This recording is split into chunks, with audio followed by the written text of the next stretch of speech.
And welcome back, everyone, to the Kriya Yoga podcast. I'm here with another very special guest today, Craig Bullock, who is the spiritual director and founder of the Assisi Institute in Rochester, New York. He is also a Kriya Yogi, a Kriya Yoga teacher, and a student of Roy Eugene Davis in the lineage of Paramahansa Yogananda. Welcome, Craig. It's good to have you. Oh, and I'm thrilled to be with you, Ryan. Thank you. Yeah. Today, we were interacting, corresponding through email, and we discussed that this might be a good time to talk about how to maintain calm within the storm of life with how things are going in the world, and just in general how spirituality can possibly help give us an anchor point, but on the other end of that spectrum, how these difficult times or how the storm might help to strengthen our spirituality. Craig, you're going to be doing a week-long sessions with the Assisi Institute beginning, is it October 4th or October 5th? It actually starts October 4th. Okay. Could you just tell us a little bit about that, and maybe that'll lead us into our discussion for today, what your purpose is and what you're doing? Yeah, let me just start with sort of the motivation behind it. There is so much craziness in the world, so much stress, so much chaos. And I know people here in Rochester and people that I know all over the country are feeling the effects of that. So I thought, what can we do to help anchor people in their soul and the divine presence within them so that they could navigate through this difficult time with a level of calmness. And out of that calmness comes wisdom, so that people can sort of be empowered to travel through all of these challenging times with wisdom and with grace. So what we put together is a week-long series of events beginning on the 4th of October, which is actually also the feast of St. Francis of Assisi. And we have a Sunday morning meditation service. And during the meditation service, I will be wearing a Franciscan garb and playing the role of one of Francis's disciples, Brother Bernardo, and just talking about peace in the world kind of through the lens of Francis of Assisi. But in addition to that, we are having morning meditations beginning the 5th of October at 8 a.m. They'll be live on Facebook. I'll be leading them guided meditations for a half hour. Again, just trying to help people to ground themselves in their souls and that divine presence within them. And then we're going to be having an interfaith service every day of the week, beginning on that Monday, where I'm inviting different people from different faith traditions to come and to say a few words about peace, and then to pray and meditate together.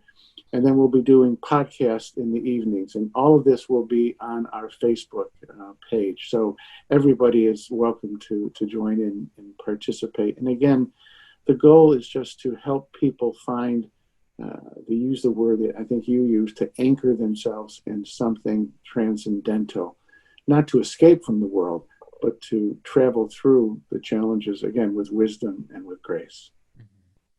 And you've been in this vocation for a long time, so yes. I'm sure that what we're seeing today, politically in the world, personally, you've probably seen a bit of that on smaller scales or more personal scales. So, in your own vocation, what have you come to, or what have you learned that could help people to stay a little more centered within the self during this time? Well, my first thought might be a little bit paradoxical. I think accepting the fact that the way I say it to people, there's a reason why we don't call Earth heaven or Earth paradise, because it's not. Mm-hmm. That chaos seems to be woven into the very fabric of life on planet Earth, and in a paradoxical way, by accepting that, and not expecting perfection, not expecting utopia, but just expecting that things are going to happen. Some will be pleasant and some will be painful and unpleasant. If we just have that realistic outlook, then when chaos comes, or unpleasantness or pain and suffering visits us, we're not caught off guard. We're not thrown. Because I think there's almost an expectation in the spiritual world that if I meditate, if I practice the yamas and the niyamas, so on and so forth, that somehow I'm going to be protected. We're going to be protected from the events of life, and it's just not the case. Bad things happen to good people, period. So first of all, just for me, what has helped personally and working with others is just having a realistic expectation. Mm-hmm. Secondly, which is always foundational, is having a meditative practice on a daily basis where we, in a sense, close our eyes and leave the world temporarily behind and really ground ourselves in the peace that passes all understanding, in that transcendental consciousness, not to escape from the world, but just to give us a base from which to operate, so that when we come out of the meditation experience, it's what one of the things that Yogananda said, what you experience in meditation, take with you into activity, so that we can maintain a zone of silence as we leave, the meditation and enter back into the world. We're operating from a zone of silence, from a zone of interior peace. And then we can draw on the wisdom that flows from that. We can draw on the strength that flows from that to navigate wisely through the world. So, again, I tell people again and again that how crucial a meditation practice is in anchoring ourselves and solidifying ourselves against life's storms. And I think the other piece is, again, I think this flows from the meditation too, is instead of asking why is this happening to me, which really just engages the ego and is a recipe for suffering. Instead of asking why, and on a daily basis, ask this question of the universe: what can I do? What is the most loving and the wisest response to this situation, whether it's something global or whether it's something in my personal life? So instead of asking why, ask what. And my own experience is, like, if I'm in a situation and I don't quite know what the right response is, or I have my own sense of pain and doubt, I would just go back into that silence and just ask, what is the most loving, or what is the most intelligent thing I can do in this moment? And it's just incredible. Intuitions just bubble up. And then the last piece is to really be kind to each other now. We need each other now for many, many reasons, more than ever. And we don't need to heap our ideologies on other people. What we really need is to share our compassion with people, to be loving and kind and supportive in all ways, because we're all in this together. And I think part of how God works is through each other. We are all, metaphorically speaking, we're all God's angels. So attempting to be loving and supportive to the people in our life, and not isolating ourselves, is the other thing that I think is really, really helpful. Right. You brought up so many good points there, and two of them that kind of stuck out to me at first was the last part where you're talking about compassion for other people. When we were discussing having this podcast and talking to each other, one of the things that kept popping into my mind was, yes, there's a lot of chaos and suffering and discontentment going on now. But what kept popping into my mind was, well, it's always been there. Yes. It's just that now people who might have been able to escape it for a little while are That's becoming aware of it. Yes. So the idea of compassion, I appreciate you bringing that up, because it sums everything up, rather than focusing on how messed up everything is at the moment. Because somewhere in the world, whether your life is perfect or not, or whether your country is not in a state of unrest, there is someone out there who is going through disease, loss, death, war, political strife. So I appreciate that idea of compassion, and I'm trying to hold that second point so I don't forget it. But for you, how do you bring that into your daily life? How do you encourage others to really take that seriously and remember that? Because it's easy to forget. Yeah. Well, there's probably, and I'll be simple with my answer and succinct. There's probably three levels. Again, it starts with meditation, and what I always try to do at the end of my meditation is to come back into my heart, and to really just stay in my heart, and as a way of opening my heart. So that's number one. It's as I say to people, I kind of have a foot in my third eye and a foot in my heart. And so it's really the conscious intention to open my heart. Secondly, it's about being intentional and not sleepwalking through life. Right. So one of the things, I even write this down many days, and I do a to-do list every day. And one of the things I write down in my to-do list is to be a compassionate, loving person to my wife, my family, but everybody I meet. So I'll give you a little example, and not that I forget to do this at times, and I'm not perfectly compassionate all the times, but I do the grocery shopping in our family. And one of the things I do is when I go through the checkout, there's always a young person running the cash register, and I just try to make eye contact. I ask them how they're doing. Sometimes I'll even engage them. Are you a student? And what do you do in school? And just to be kind to people in that situation. And often, if I think they've done a good job, I will go to the manager and I say, the young lady or the young man in aisle 4 did a wonderful job. Give them some kudos. I just use it as an example of just wherever I am, I do my best. And again, I forget sometimes, but I do my best to remember to just be a loving and compassionate person. So it's living intentionally, and it's looking for all the little opportunities to thank my wife for cooking a good dinner, for example.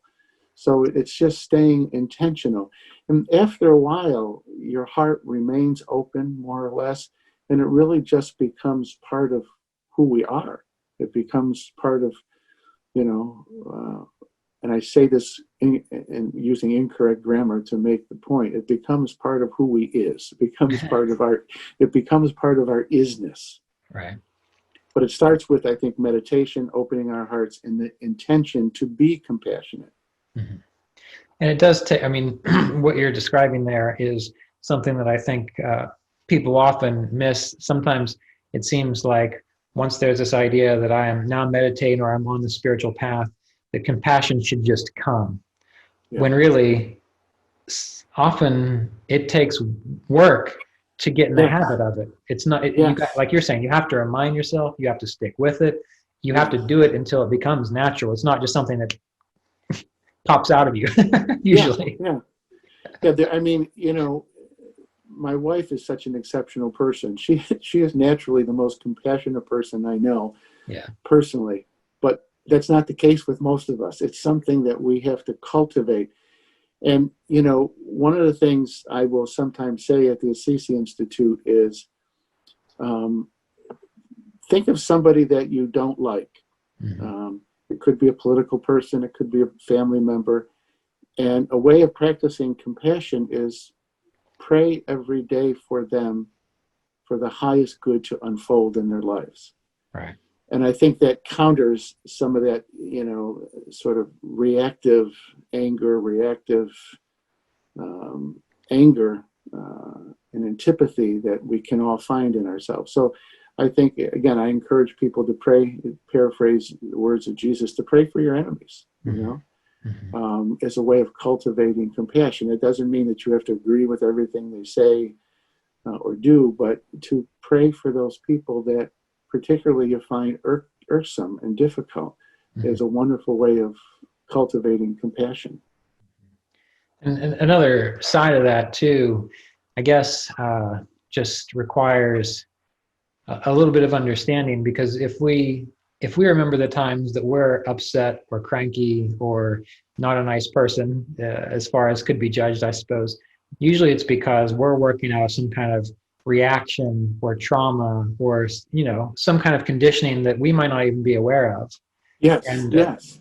and you can look at other people, and whether this is true or not, I don't know. But usually when I see other people, when I see them behaving extremely selfishly or cruelly or maliciously, in my mind, maybe it's because of meditation, but I'm wondering, well, what happened to them that causes them to think they need to act that way or believe that way? Yes. And that, Well, yeah. part of what has helped me, I make my living as a psychotherapist, Mm-hmm. and it's to your point precisely that sometimes people come into my office and at first glance I don't necessarily like them. Mm-hmm. I don't find them likable, but then I hear their stories, and I hear their pain, I hear their own trauma, and it really has the effect of opening my heart that, oh, this is why they're doing what they're doing.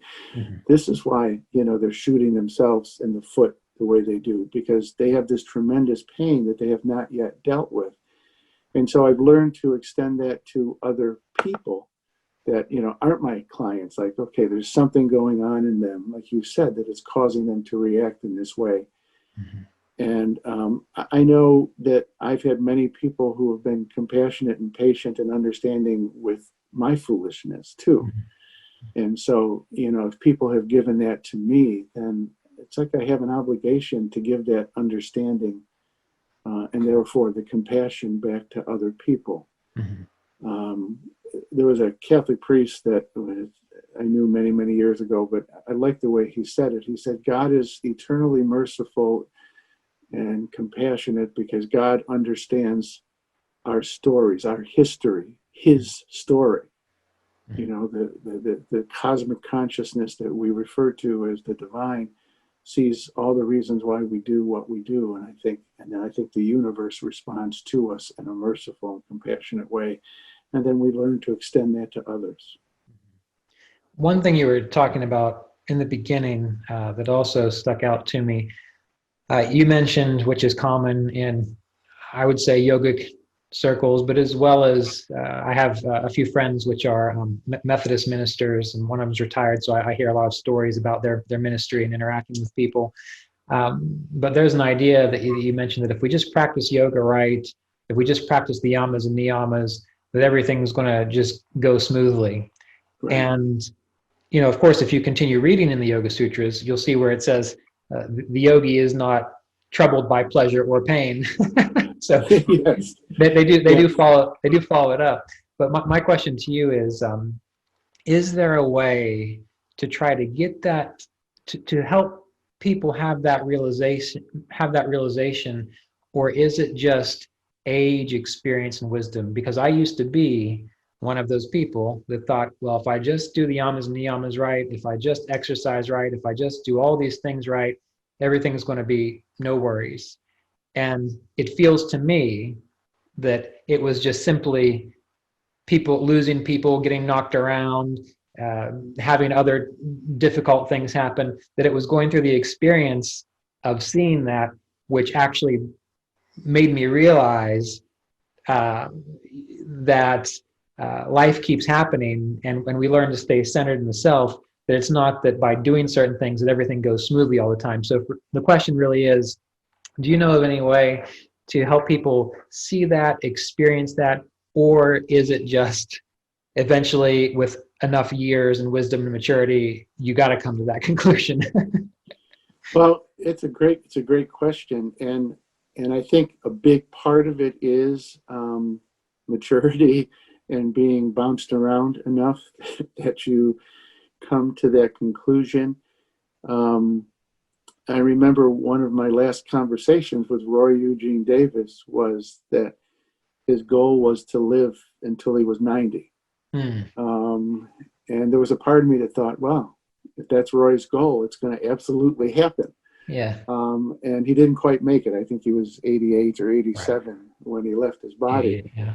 Yeah. So, you know, no matter how evolved we are, life is always a little bit big, at least a little bit bigger than ourselves. And I think sometimes just being bounced around and feeling life's pain will wake that up in us, awaken us to that reality. But I also think, and I try to do this consistently in my teachings, because I think this can also help, is to remind people that no matter how enlightened you are, life is going to happen and it won't always be pleasant. Again, what I said at the beginning, to have that realistic expectation. I think the other thing that helps people, because, we want to believe that we have ultimate control. We want to Right. believe that if we do everything right, then we can control all the vicissitudes of life. And we can't, obviously. But there's underneath that impulse to control is fear. Right. Fear of being out of control, fear of pain, fear of chaos. What sometimes helps people, I think, and how I present it, is that in some way, shape, or form, if we keep our hearts open in the midst of the pain, Mm-hmm. if we keep our conscious contact with the divine going in the midst of the pain and the suffering, then we can stand firm and strong. We can stay faithful during it. We can have that peace that surpasses all understanding. But from a larger perspective, that there's a line in the New Testament from the Apostle Paul. He says, we live and we move and we have our being in God's being. Mm-hmm. So that eventually everything potentially can be recycled, can serve our evolution if we approach it in the right way. Mm-hmm. I want to repeat that because I think that's really important. If we approach the events that come to us with faith, grounded in the silence and the stillness, then in some way, shape, or form, and I think it's beyond the rational mind to really grasp it entirely, all things eventually can work towards the good. Let me share just an event from my own life. I've had a couple of wonderful mentors, spiritual mentors. One is Roy Eugene Davis. Another one is a Franciscan priest, Richard Rohr. And I was probably in my early 30s. And I remember this. He was visiting Rochester. He doesn't live in Rochester. And we were driving in the car. It's like a very poignant memory. And I had a difficult childhood. My mother died when I was 12. My father was an alcoholic. I was actually homeless for a while. And Richard turned to me and he said, "It's a good thing you had the childhood that you had." And I kind of got angry. I said, "How could you say that?" Right. And he was always very compassionate and still is. But he said to me, he said, "You're very gifted and very intelligent." He said, "If you weren't wounded, you'd just be a yuppie making lots of money and contributing nothing to the world. But because you're wounded, you've become a wounded healer and you're making a difference in the world." And I remember just this little light bulb went off that, okay, maybe my childhood was part of my dharma. Right. And maybe in some way that, the human mind can't entirely grasp it.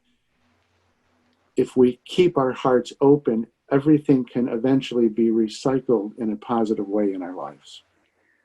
Yeah, that's I understand that. And personally, it wasn't until Melissa got sick and passed that I don't really feel that I understood spirituality that well.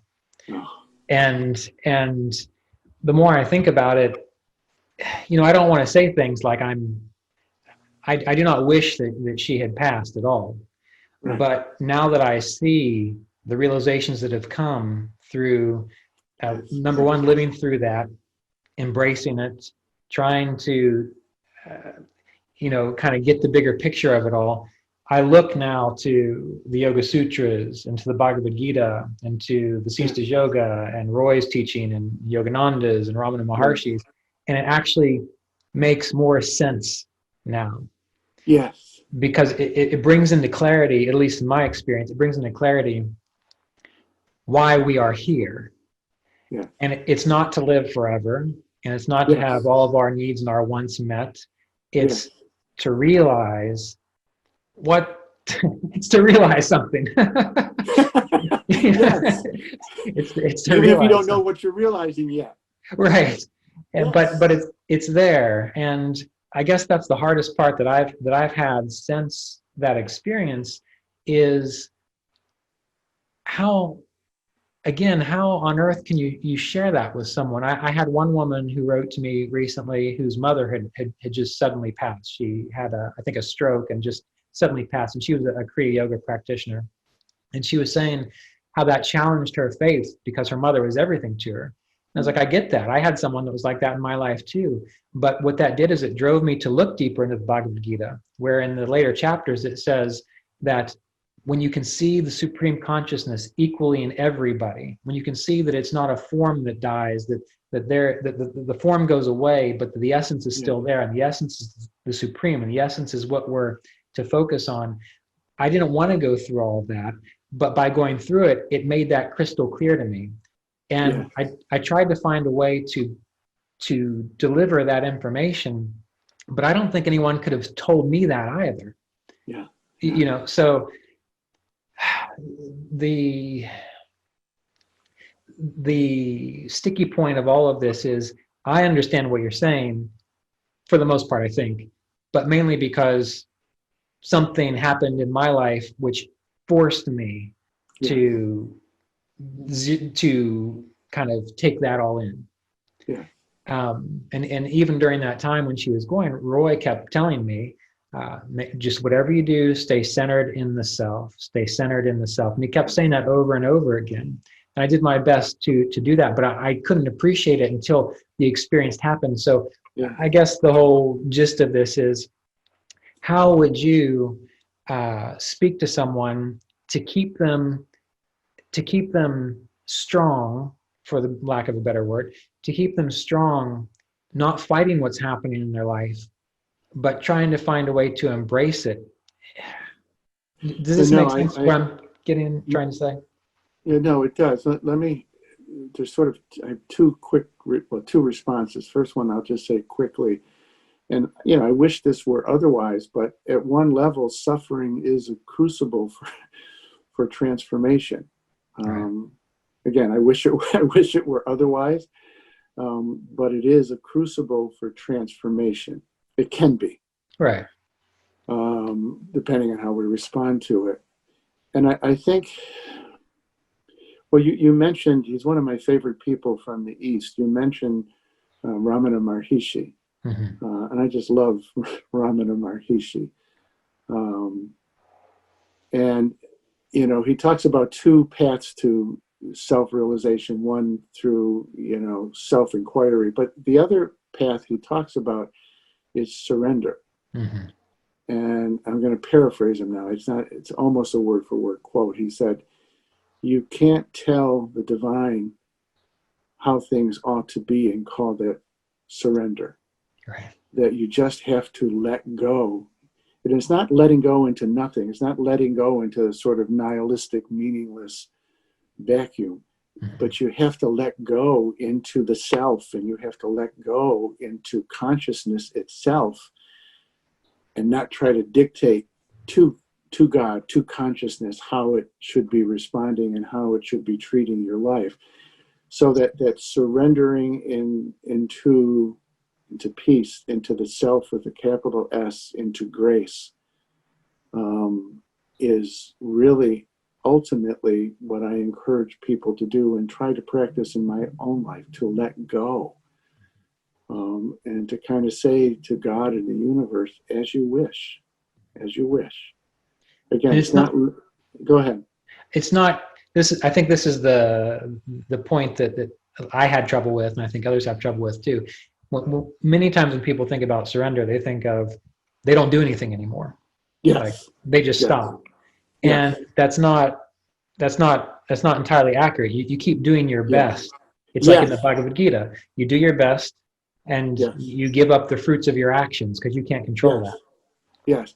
Well, one of the pieces, I love the Bhagavad-Gita too. It's one of my favorite scriptures, you know, and I'm paraphrasing now, but after Arjuna kind of gets the big picture. He says to Krishna, okay, well then I don't have to follow through with my dharma, what you're asking me to do, right? Because now I got it.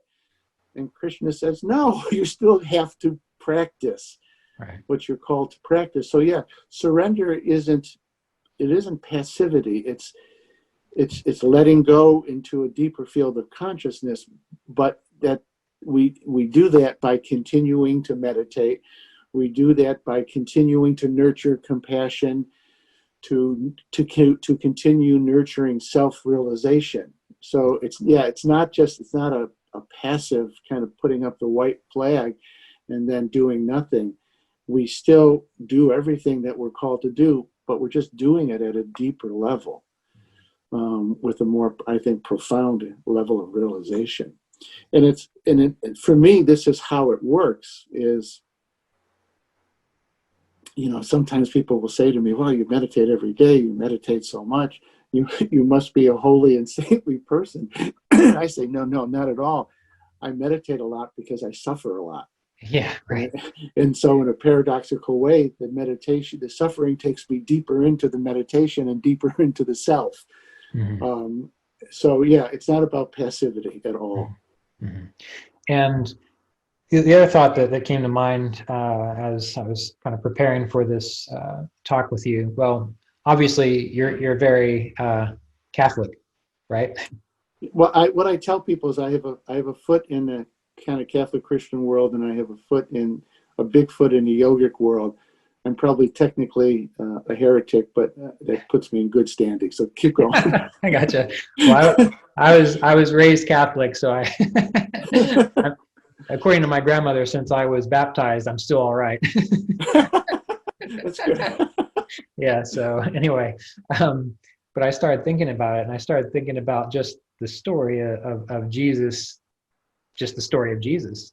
Yeah. And his life, and being this representation of the Son of God, and how did his life end?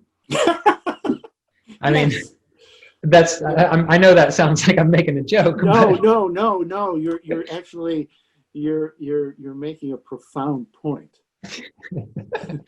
and that's not, again, it is funny in a sort of a way, but the reason I bring that up is because, like you mentioned early on, this idea of if you do everything right, then everything's going to go well. Well, he obviously he was the Son of God, and he got crucified, right? Yes. And I, again, this is one of those walls, or one of those difficulties that people come up against. And again, I came up against it too, because it's a challenge to faith.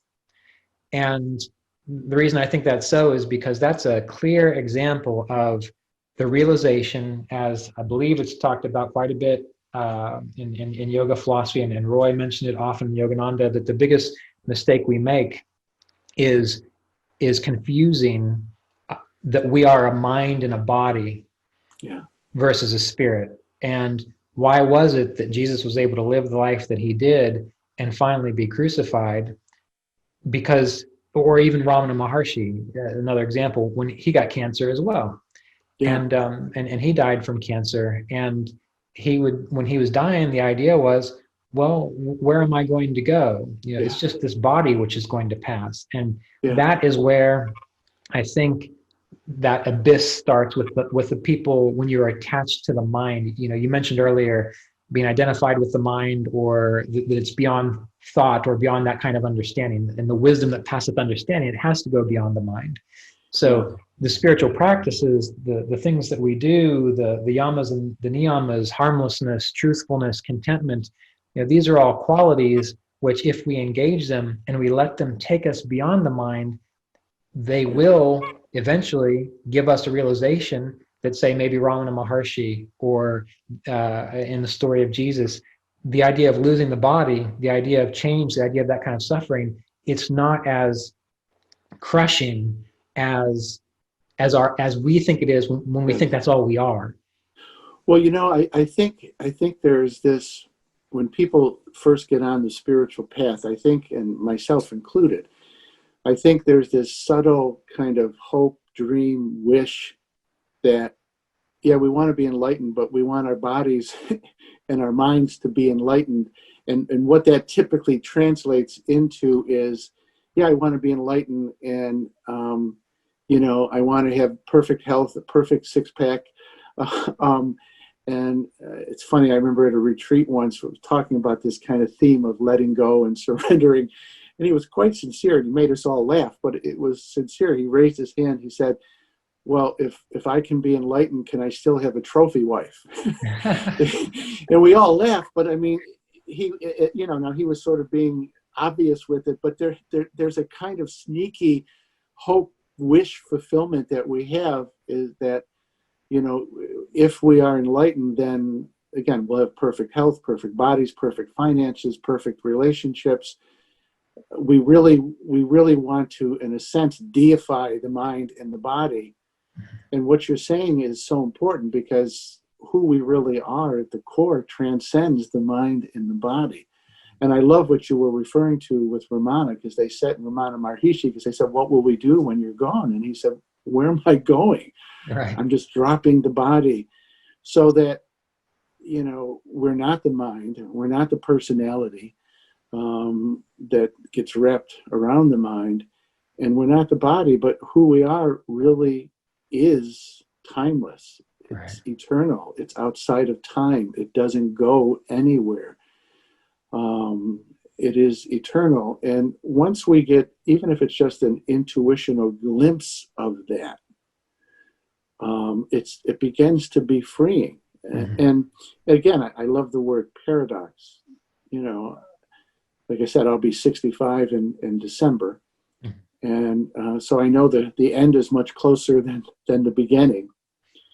And in a paradoxical kind of way, it makes me appreciate the moments more with my wife, with my children, my grandchildren, the people in my life. We're entering the fall in upstate New York, and it's a beautiful place. It's a beautiful time of year. So in this paradoxical way, once we realize that everything is temporary, we're less attached to it, but we're also liberated to enjoy it more. Right. And not take it for granted, because it's not going to be here forever. Right. Mm-hmm. So yeah, I think to realize that it's the spirit in us, if I can just use that word, that is eternal. It's not the mind and the body. The more we can live from that spirit, then we have that equanimity in the midst of the storm. Right. And everything is okay, even the passing of our bodies. Right. And the joke or comment about, can I have the trophy wife? I would have followed up with, yeah, as long as you're not attached to her. Yes, right? Because as soon as you start bringing the attachment in, that's when it goes downhill. But yeah, I think that's the crux of it all is, well, there's a chant that I love, and people who are listening to this on the Kriya Yoga Online channel, they've heard me mention this a few times already. There's a chant I love, and they always played it at Center for Spiritual Awareness right before when you learned Kriya, the Kriya Pranayama techniques, and it was the spirit and nature, spirit and nature, victory to spirit, victory to nature, Radha, Radha, Radha, Govinda Jai. And one of the principles in yogic philosophy is unceasing discrimination between what is eternal and what is transient. Yeah. And so it's the same thing. We have the nature part, which is our bodies, our lives, our loved ones, our careers, our money, our health. Yeah. That's the nature, which is always going to rise and fall. Yep. So it doesn't say get rid of the transient. Yeah. It's unceasing discrimination between what is real and real as in eternal, and what is transient, what comes and what goes. And when you have that kind of real understanding, then you can actually interact with it, I think, more appropriately and more authentically. Yes. Yeah, because you're free from the attachment, which, and again, I love the word paradox, which paradoxically liberates us to be fully present to what is happening in the relative field. Right. And to appreciate it and to enjoy it. You know, our grandchildren live in Nashville, Tennessee, so we don't get to see them often. But every time we do go to see them, every moment becomes, not in a grasping way, every moment becomes more precious because I know it's passing, Right. and you can't hang on to it. So that's the paradox, that once we accept the fact that everything in the relative field is passing, you learn to also appreciate it more and to Right. celebrate it without getting attached to it. Mm-hmm. That reminds me, again, preparing for this discussion, there's a wonderful book called The Long Pilgrimage about Shiva Puri Baba. Oh, I'm not familiar with it. What's that? Not familiar with it. Roy talked about him a few times at one of the at some of the lectures at CSA, and I never knew that this book existed until actually after Roy passed. But he was an individual who he lived to be 135. Wow. He went out into the woods for 20 years and didn't talk to anybody. And then once he came out of it, I think at the age of 50 or so, he walked around the world, like actually walked around the world. And this was in the late 1800s, early 1900s. But anyway, I was reading this book, and this one particular section stood out to me. It just kind of hit me like a bunch of bricks. And if you don't mind, I'd like to read it. No, please do. Okay. So he says, in normal times, we generally live our lives quite happily, giving as much attention as is necessary to our daily run of duties. We have our fixed principles and fixed ideas, and with them we keep up our balance of mind. We are not disturbed by anything whatsoever, and so we go on smoothly with our normal course. And with the result, that peace and happiness is ever flowing in our mind. As long as we are following our ordinary course of living, we never expect any change in our circumstance that might disturb our mental equipoise. And then he says, but no. It is simply our blindness to world nature. Anything may happen to us at any time quite unexpectedly. Abnormal circumstances come to us at times, and we are thrown out from our seats. We become helpless and have to succumb to such overwhelming force from the external. The result is that our peace of mind is disturbed, and so we lose our previous position. All our structures in the form of routines and principles tumble down, and we are thrown into a state which is quite new and foreign to us. What happens? We generally get stupefied and cannot easily recover our mental balance. We become like fish out of water, and we get lost in the whirlpool of samsara. What do? We try to regain our previous position, thinking that is the only course left open to us in order to preserve that peace of mind we were enjoying previously. Here we are mistaken. We overlook the fact that our effort to regain our previous status is quite futile, because in this ever-changing world, what has happened will never return. Instead, if we are wise, we should try to adjust ourselves to the new status in which we find ourselves. New schemes and projects we must introduce which are adaptable to the present conditions and build anew. To look back and bemoan the loss of our previous status is death to us. He goes on a little bit, but this hit me hard because I started reading this probably about a year and a half after Melissa passed, and it was actually right after Roy passed. So in my life, what happened was Melissa got sick, Melissa died. I moved. 9 months later, my house slid off a bank into the river, and so I was homeless. I didn't know that. Yeah. After that, Roy passed, and then another friend passed. So all these things hit me all at once, and I was adrift because everything that I knew about my life up until that point was gone. You know, there was nothing really left much of what I knew about myself other than my flannel shirts and my long hair.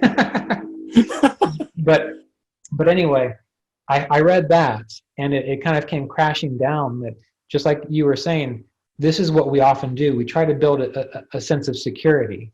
When, as I reviewed the Bible again more, isn't there a phrase that says something like, the foxes have their dens and the birds have their nests, but the Son of Man has nowhere to lay his head. Yes. Right. So the reason I brought all this up is because for you, as a person of faith, and me, who's just kind of regaining faith again,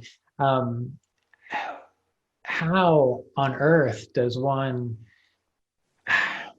how do you help people to develop faith when they feel, as many people are, I think these days, feel like they're just getting crushed from every angle? How do you help people through that? It's a fantastic question. I'll do my best to answer. It's a challenging but good question.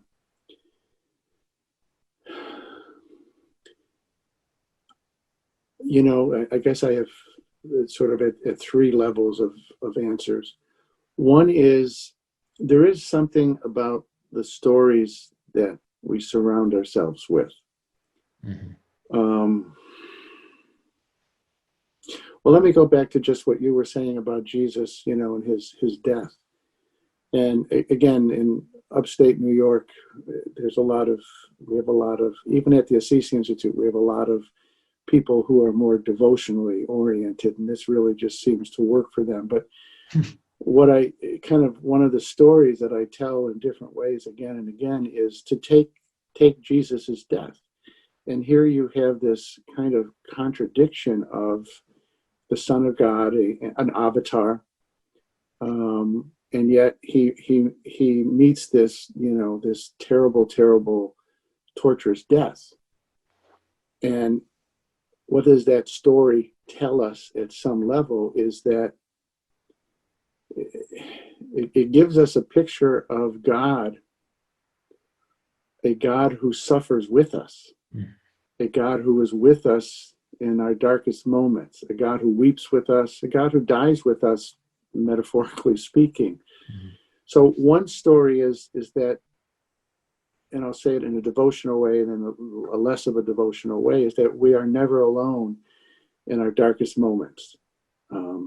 And if divinity is within us and around us, then there is something in those darkest moments to sustain us, if we plug into it. So one level of the answer to your great question is, what are the stories that we surround ourselves with?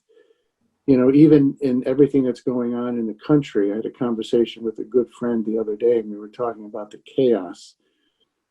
And I said, you know, if we have just order, nothing new happens, nothing evolutionary happens. That there has to be a degree of chaos for something new and different and evolutionary to happen. So again, I'm just saying, at one level, can we have some faith? This is part of what I mean by the story. Can we have some faith that we're not alone, and that this divine impulse that became everything, is in everything, is working to evolve us in all situations and circumstances?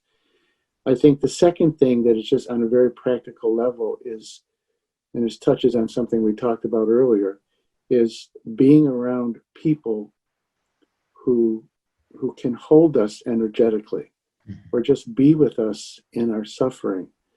They don't always have to have great words of wisdom, but just being our spirit touching other people's spirit, so to speak, can sustain us. Just being with other people, the right kind of people, can hold us for a period of time until we kind of regain our inner balance. And I think the other piece is, and not everybody is naturally kind of oriented, but sometimes just having a bit of grit, right. You know, like, life has knocked me down, but damn it, I'm going to fight. I'm not going to give up. I'm going to get back up. I did some amateur boxing when I was younger. And so that's kind of a metaphor that works. I know it's a violent metaphor, but it works for me, that sometimes you get knocked down and you just have to have the grit to say, I'm not quitting. I'm going to get back up. I'm hurting, I'm bleeding, but I'm going to get back up and I'm going to fight the good fight. I'm going to continue to pray and meditate even when it makes no sense. Right. I'm going to do my best to be the best father, husband, friend, teacher that I can be. So sometimes just having a bit of grit goes a long way. There's a wonderful story. Again, I love people from the East, of Vivekananda. Mm-hmm. And one of his disciples tells this story that he walked by Vivekananda's room where he was sleeping, and he heard Vivekananda moaning and groaning and crying. And then he said he kind of opened the door a little bit just to listen. And it's weird. Vivekananda was pleading with God to save India from all of the suffering that it was undergoing under, British colonial rule.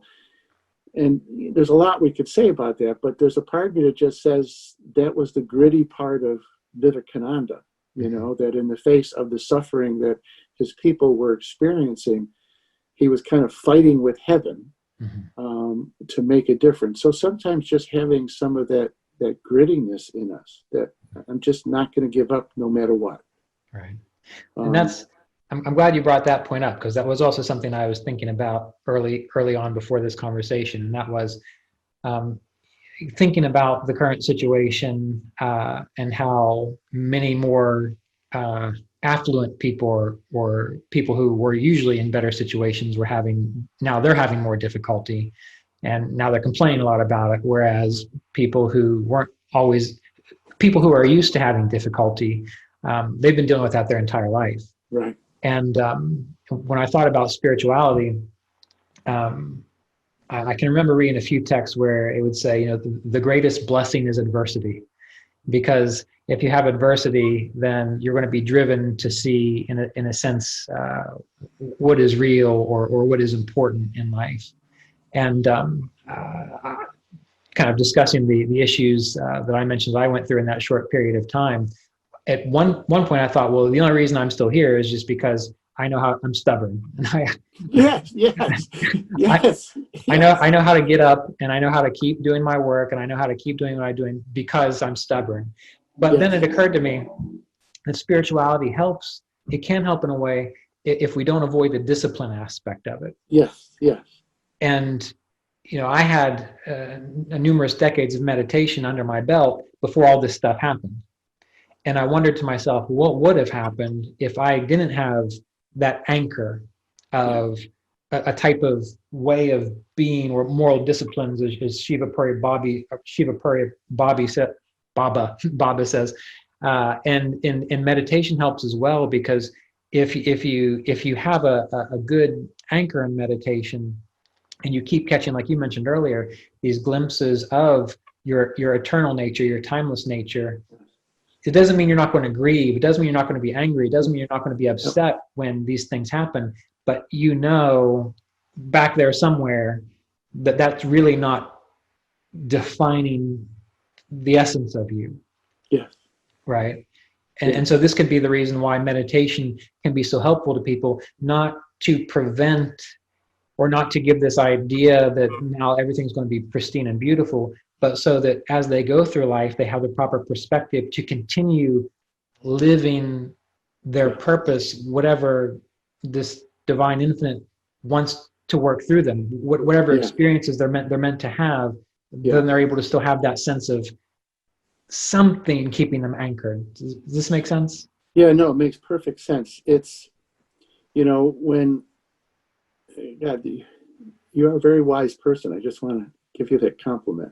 It's nice. I'm enjoying talking to you. But I don't want to lose my train of thought with that. Okay, let's get serious.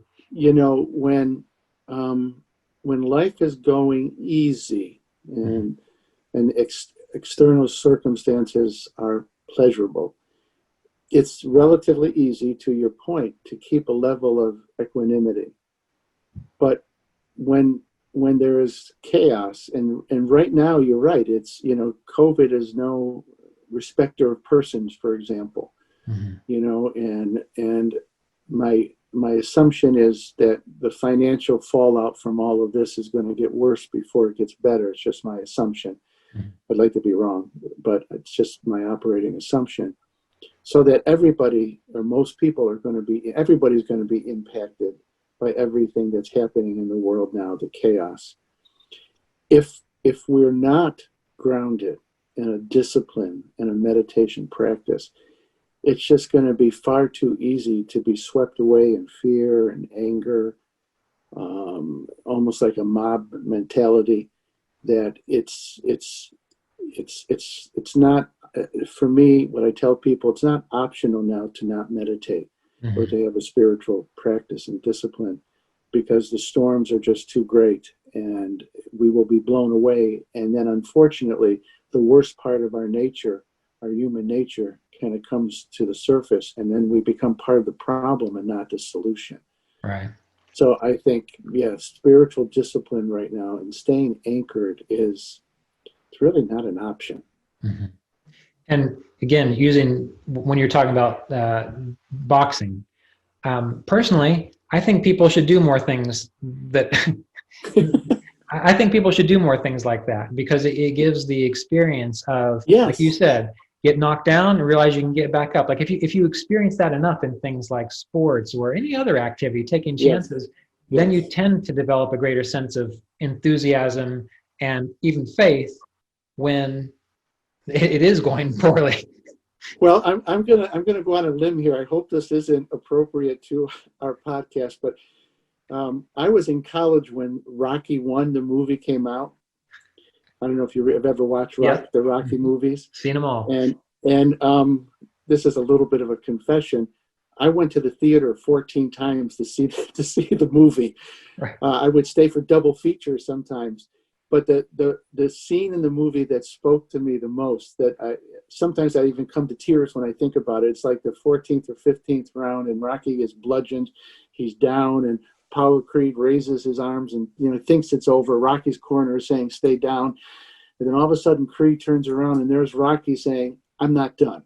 Yeah, we're not done yet." And in a funny kind of way, there have been times in my life that I have drawn on that metaphor, like, okay, it's time to get up off the floor. I don't feel like meditating, but I'm going to meditate. I may be angry at God and the universe right now, but I'm going to keep the conversation going. I'm going to get back up and I'm going to fight the fight. Mm-hmm. That has sustained me at times. Well, since we're making confessions, I'll make one too. There's a series of books called The Last Kingdom, which is all about Viking times. And it's a 10 series book. I think it's wonderful. But anyway, I read it probably about 5 or 6 years ago. And in the book, the character, he gets enslaved, he gets shipped across the sea, he gets beat down, like all these things keep happening to him. And I remember at one point in a very difficult time thinking, even though this was a fictional character like Rocky, I said, you know what? If Uhtred can keep getting back up, yes. I'm going to keep getting back up. yes. But that's. I mean, I also think it goes much deeper than that. For example, Roy, he passed away just not very long ago, but he was working until from what I was told, 20 minutes before he passed. So a man. I didn't know that specifically. Yeah, from what I was told, that he was trying to get his laptop and his cell phone so he could keep writing truth journals up until 20 minutes before he left. And it's this, I think it kind of comes back to this whole idea of individuals wanting to hit a point where they can just stop. Yeah. Like in spirituality, where they think that the spirituality, that they're going to hit a point in life where they're not going to have to get up and keep going. But as long as we are alive, as long as we are breathing, we have this work to do. Yes. And we may not want to do it, but that's part of, I think to the point of what we're discussing here, is that meditation and yoga isn't going to make everything better. It's going to give greater resiliency, but it's also going to teach us, if we embrace it, to try with whatever's going on in our lives, to see that as just part of this plan somehow that we might not understand. I mean, the stuff that you went through as a child, the stuff that many people have gone through, the difficulties, if they've taken it, like you mentioned early on, and grew through it and developed wisdom from it, in a sense, it's become a greater part of the whole. It's given more compassion, it's given more drive. It's like you said, opened up people's hearts in a way. So it all comes down to, at least this is things I've been thinking about the last few years, how the kinds of suffering that we go through, I think it feels like, from my perspective, that we need to change our appreciation for or understanding of suffering and not push it away. Yeah. Find a way to embrace it somehow. That's what Well, I've been thinking. Again, I think you hit such a point. There is this kind of expectation that once we are self-realized, God-realized, enlightened, then we just cruise through life on cruise control. And that's not the case. And secondly, there is something about discomfort and pain when and not to glorify it. I mean, I'm walking a thin line here, but there is something about it that when we work with it, it keeps us awake. It keeps us alert, so that we can move forward through it. And you're right. Practicing yoga doesn't make life better, but it makes us better able to cope with life's challenges once we continually root ourselves in that aspect of our being that is eternal and unchanging. Right.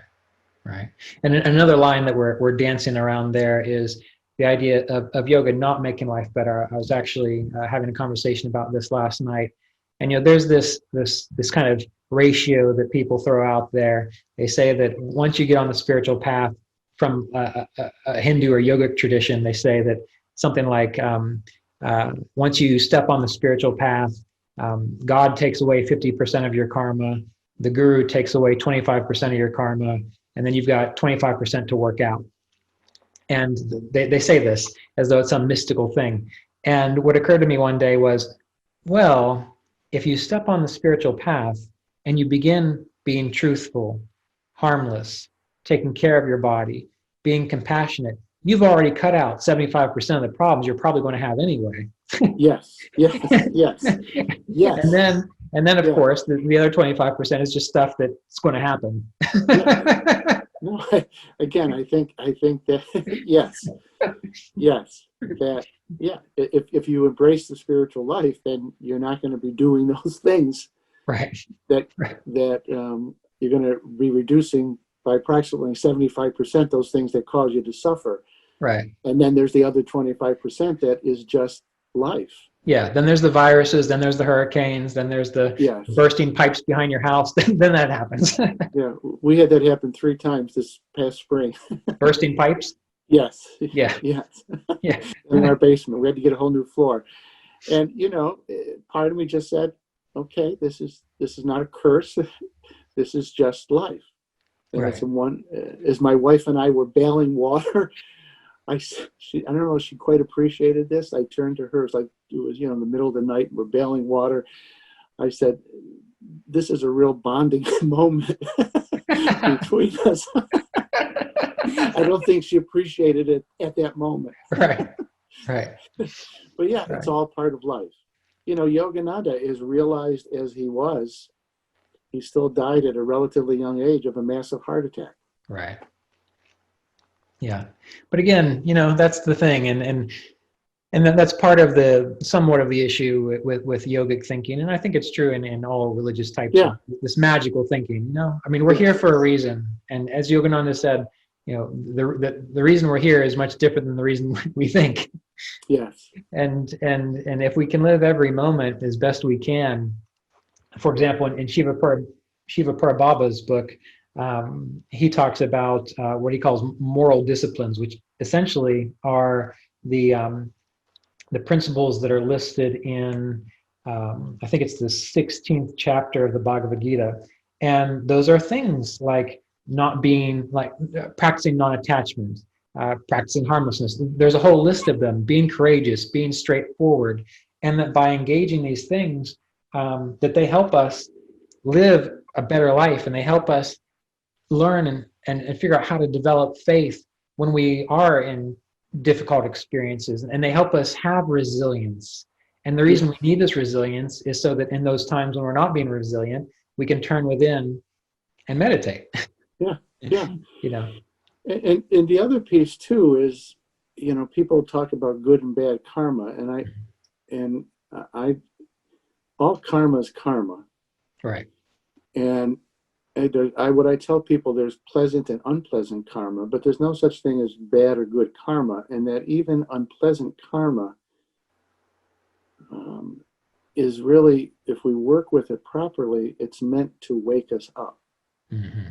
So, God doesn't give us the spiritual life to have easy lives. Spiritual life is about waking up.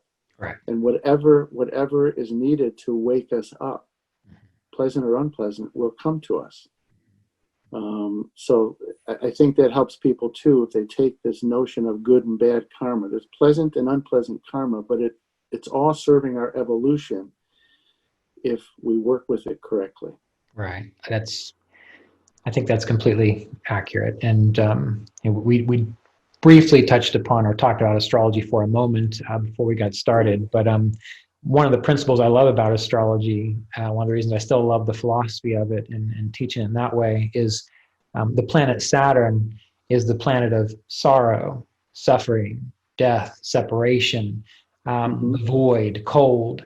And he's one of the most dreaded planets that people experience. However, one day it occurred to me that if you can make peace with Saturn, you can be at peace with anything. Yes. And Saturn, in my mind, is kind of representative of the idea of the cross, from the Christian perspective. And yes. And even in the Hindu traditions, they have gods and goddesses which are fierce, which are cruel, which are but those are facets of aspects of this infinite. And so if we say we love God, we can't say it's like your spouse, your most beloved person in your life. You don't say I love you, but not these little points. You unconditionally love the person in your life. And I think it's easier to see it with a person than it is with God. But I believe, in my sense, is that when a person hits that point of what you might consider to be enlightenment, it's when they've loved every aspect of God, including the stuff that they didn't want to love. Including the fierce aspects. Right. At the Assisi Institute, I quote it, and people quote it a lot. It's both in the New Testament, and Yogananda says that God is love. And I say yes, but you just have to remember it's not love as we understand love.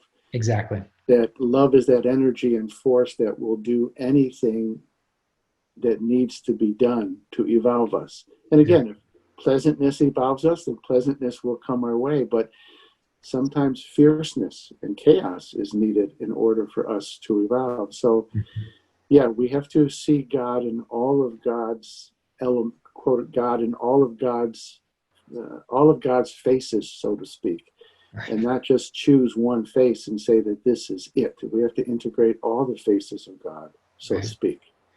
Yeah, and personally, I wish I had some kind of formula way of helping people to see that, but all I got is good luck with that.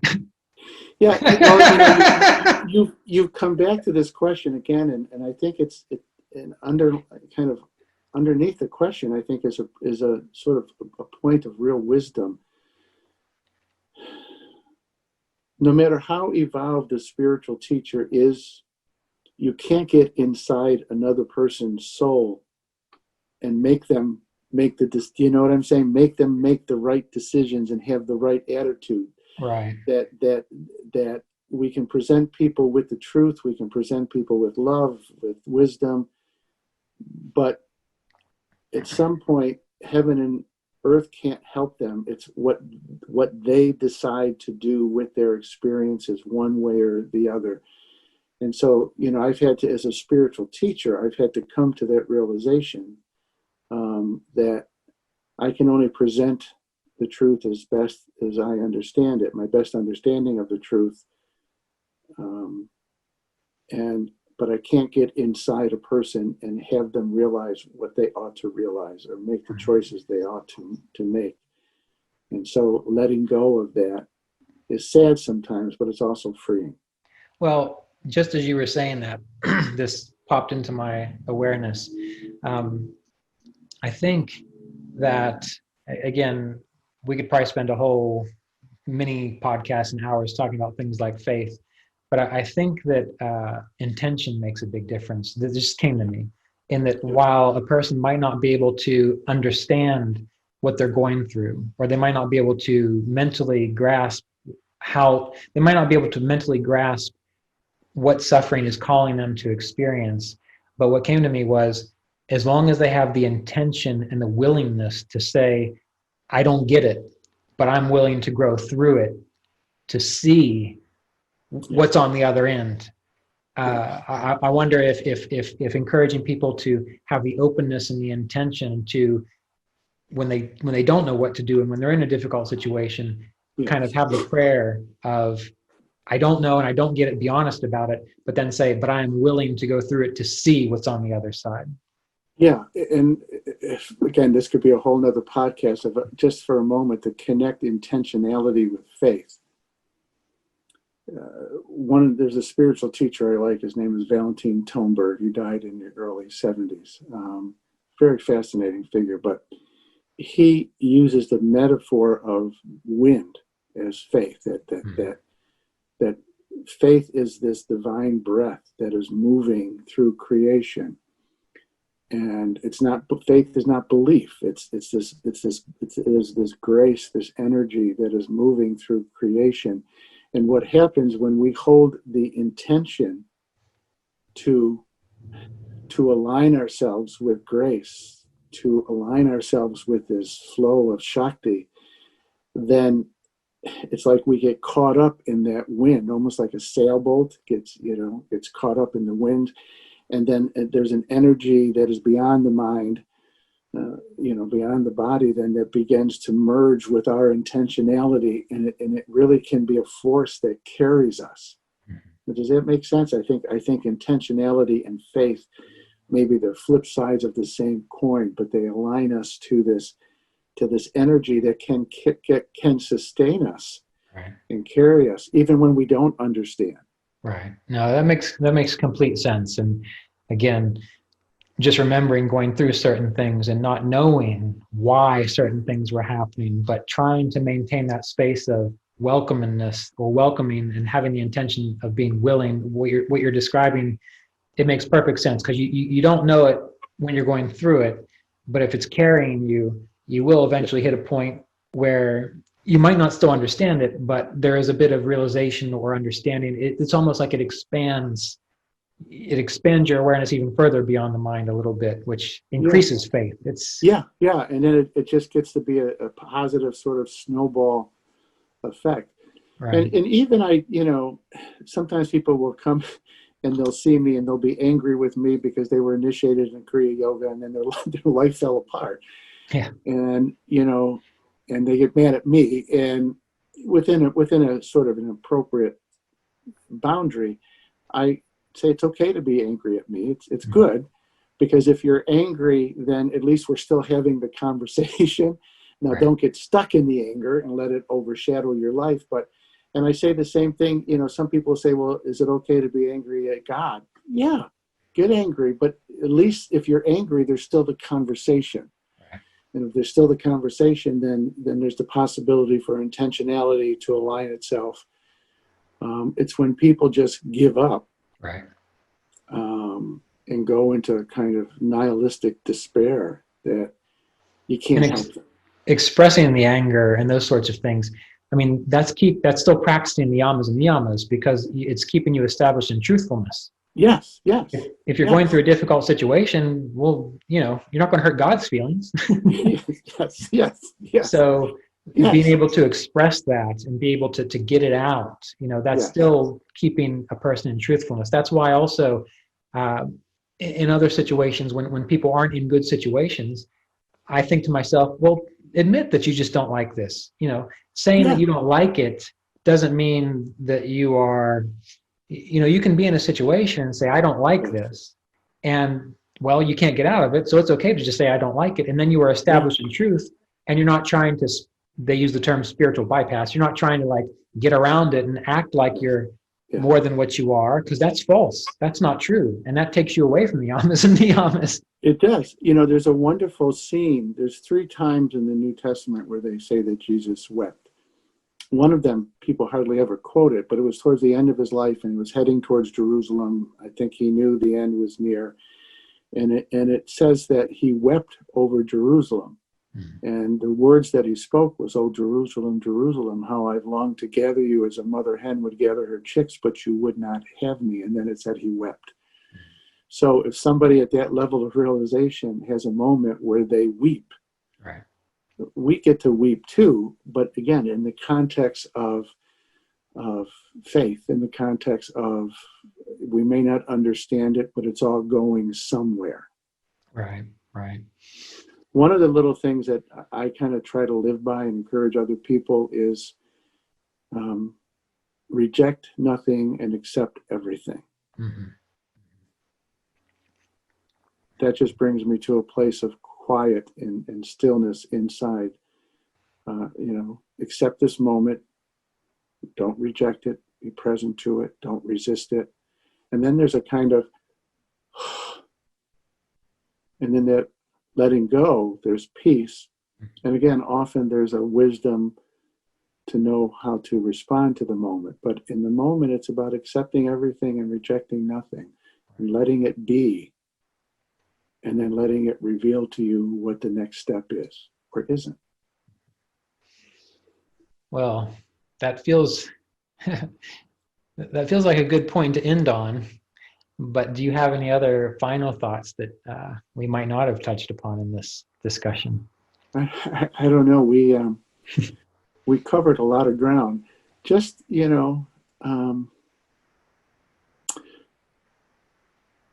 something. I'm going to paraphrase or capture, I think, the spirit of Roy Eugene Davis.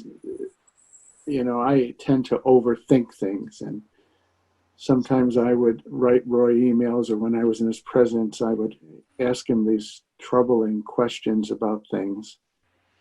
And he always had this simple response. In fact, one time he used this phrase literally with me: "Don't go crazy."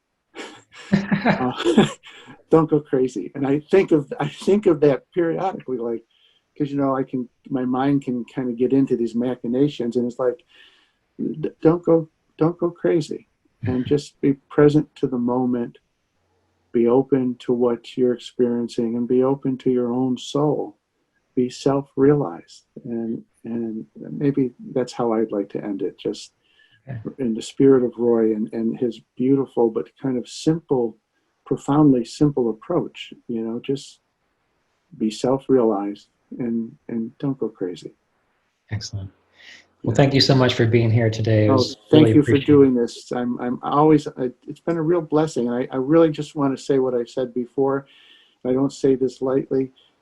You are an incredible yogic sage. I know you really are, and I just want you to know I have tremendous respect for you. Tremendous respect. Well, thank you. I appreciate it, but it's not me.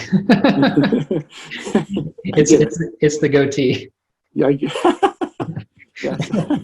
So if I don't ever shave it. Well, you got to keep the long hair too. That's part of it. That's true. Well, thank you very much. Well, you're welcome. You're welcome, Ryan. God bless you. Yeah, peace. Okay.